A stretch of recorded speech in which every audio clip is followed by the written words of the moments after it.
જય શ્રી કૃષ્ણ, જય માતાજી. કેમ છો બધા? મજામાં? તો સ્વાગત છે તમારા બધાના એક નવા વિડીયોમાં. અને અત્યારે જો ઘડિયાળમાં 9:30 થઈ ગયા છે અને આજે તો જો અમારે મહેમાન આવવાના છે, એટલે જો મેં શાક ને ચટણી ને એવું બધું બનાવી લીધું છે.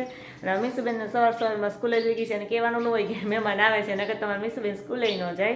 અને હવે જો પૂરીને એવું બનાવવું છે ને તો મારી મમ્મી કે હાલો પૂરીને એવું બનાવવા માંડીએ. અને હજી તો જો મહેમાન તો આવ્યા નથી, તો મહેમાન આવે ને તમારે થોડી ઘણી તૈયારી થઈ જાય. તો જો મેં હમણાં કીધું હતું ને કે મહેમાન આવે એમ છે, તો જો મારે મેથીને એવું સુધારાઈ ગયું છે, ચટણી બની ગઈ, શાક બની ગયું છે, પૂરી બનાવી છે ને જ્યાં પૂરી કરવાનું કામ ચાલુ કરી દીધું છે. એટલે પૂરી જો આટલી તો સરસ કરાઈ ગઈ છે અને થોડીક જો તરવાની બાકી છે. તો પૂરી તરીએ પછી એને પેક કરી મૂકી દઈએ ને એટલે તો ઠરે નહીં એમ ગરમ રહીએ.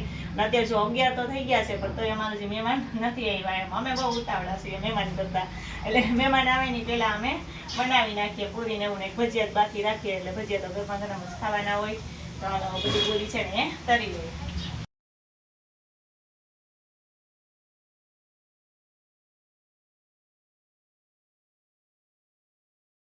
જો હું કહેતી હતી ને કે મહેમાન આવવાના છે, તો અમારા જો મહેમાન આવી ગયા છે. અમારા ફઈ, જય શ્રી કૃષ્ણ. જય શ્રી કૃષ્ણ.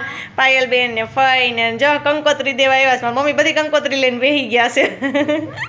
અમારા ભૂમિબેનના મેરેજ છે હમણાં, એના ભૂમિના લગ્ન છે કા થોડાક ટાઈમ પછી જ, હજી તો વાર છે. હા, હજી તો વાર છે મહિના દિવસ ઉપરની, પણ કંકોત્રી દેવા જો ફઈ આવ્યા છે. તો જો અમારી બધી રસોઈ બની ગઈ છે. અહીં પૂરી તૈયાર થઈ ગઈ છે, મમરી તરી લીધી છે, આપણે સરસ ચટણી બનાવી લીધી છે, આમાં શાક બનાવી લીધું છે અને લાડવા તૈયાર છે. અને ભજીયા એક બનાવવાના છે, એટલે હું ભજીયા બનાવી લઉં એટલે મહેમાન જમવા બેસી જાય.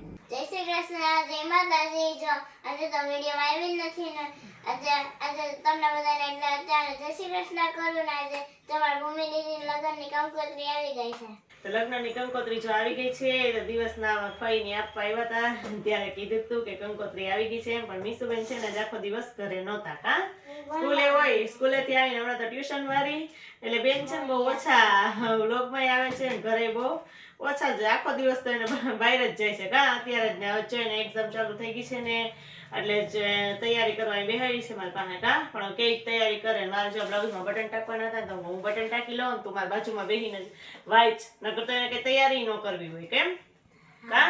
હા, ને જો કંકોત્રી લઈને મેં બતાવી ને ભૂમિ દીદીની કંકોત્રી આવી ગઈ છે, બેન લઈને બેસી ગયા છે. એટલે બેનને જે ટાઈમ થાય હું લગ્નની તૈયારી કરવા માંડું કા. મીસુને આવવાનું નથી ભૂમિ દીદીના લગ્નમાં, આવવાનું છે મારી દીદીના લગ્ન. હા, તાર દીદીના છે હે, તો તેની દીદીના છે એટલે તેને આવવું જ પડે મીસુબેન ને કા. હા, બસ તોફાન બહુ કરશે તો નથી લઈ જાવી, નકર લઈ જાવીશ કેમ કા. હા, તો અમારે જો લગ્નનું આમંત્રણ આવી ગયું છે. જો કે લગ્નની તો હજી વાર છે થોડી, મહિનો દિવસ, 1 મહિનો ને કંઈક થોડા 4-5 દિવસ એમ વાર છે લગ્નની તો.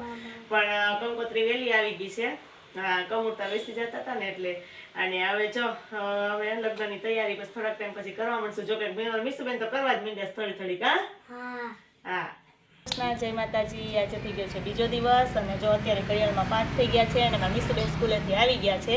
તો હું જો અહીંયા બધા કુંડિયાની સફાઈ કરતી હતી ને ત્યાં મીસુબેન અહીંયા આવીને બેસી ગયા છે મારી બાજુમાં. મીસુબેનને કંઈ જ કામ હોય ટ્યુશનમાં નથી જવાનું બેન? જય શ્રી કૃષ્ણ, જય માતાજી. એમ છે બધા મજામાં? સ્વાગત તમારા નાવડીમાં. જેમાં આજે હું સ્કૂલેથી વહેલી આવતી રહી ને એને આવીને હું સીધી બેસી ગઈ છું ને મારી મમ્મી જો કરે છે ફૂલ સાફ.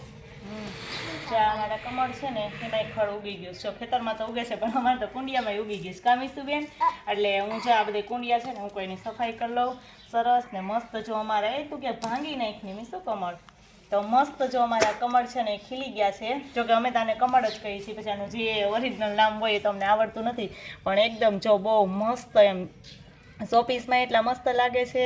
અને જો આ જ કુંડિયામાં વાવેલા હતા, પણ એનો આમ છે ને ડાળખી અહીં આવી ગઈ ને તો આ કુંડિયામાં પણ ઉગી ગયા ને જો નાના નાના અત્યારે ફૂટે જ છે કેટલા બધા. એની એક ડાળખી હોય ને એમાંય મસ્ત જો નાના નાના ફૂટે ને એનું પાન નીચે હોય ને તો જો અહીંયા આવી રીતે આમ પાંદમાં પણ આવી રીતે પાન.